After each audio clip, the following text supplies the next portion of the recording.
पावसाळ्याचे दिवस येत आहेत, स्ट्रीट लाईट बंद असतील, धो पाऊस पडत असेल आणि आम्हाला ही झाडं दिसलीच नाहीत तर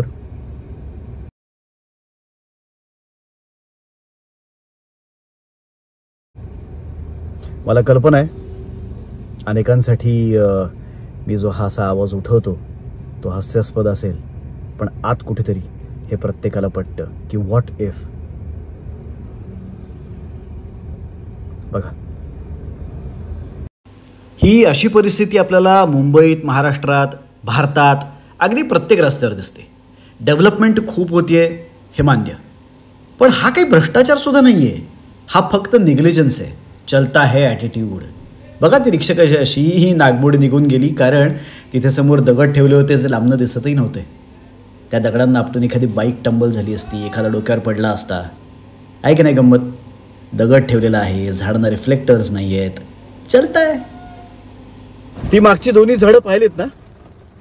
मड आयलंड ह्या आयलंडवरचा हा रस्ता अनेक वर्षाच्या प्रतीक्षेनंतर फायनली करण्यात आलाय.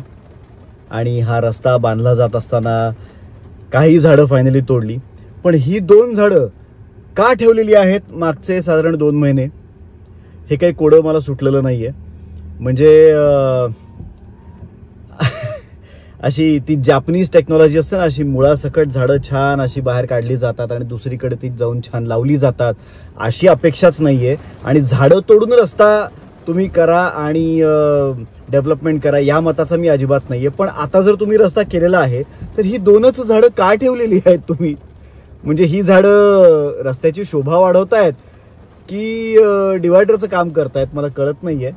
तर जमलं तर 2 रिफ्लेक्टर्स लावा, या बाजूला 2 आणि त्या बाजूला 2. काय ऑनलाईन हे रिफ्लेक्टर्स मिळतात, मी त्याची लिंक सुद्धा खालती देतो.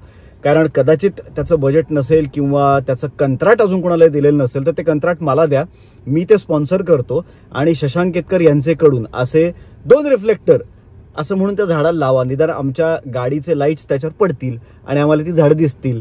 कारण आम्हाला मरायची इच्छा नाही आहे. तर तुम्हाला आमची काळजी नसली तरी आम्हाला आमची काळजी आहे, तर आमच्या काळजीपोटी मी हे स्पॉन्सर करतोय 2 रिफ्लेक्टर.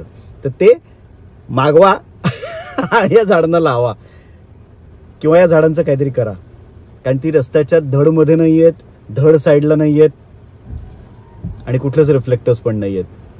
थँक्यू.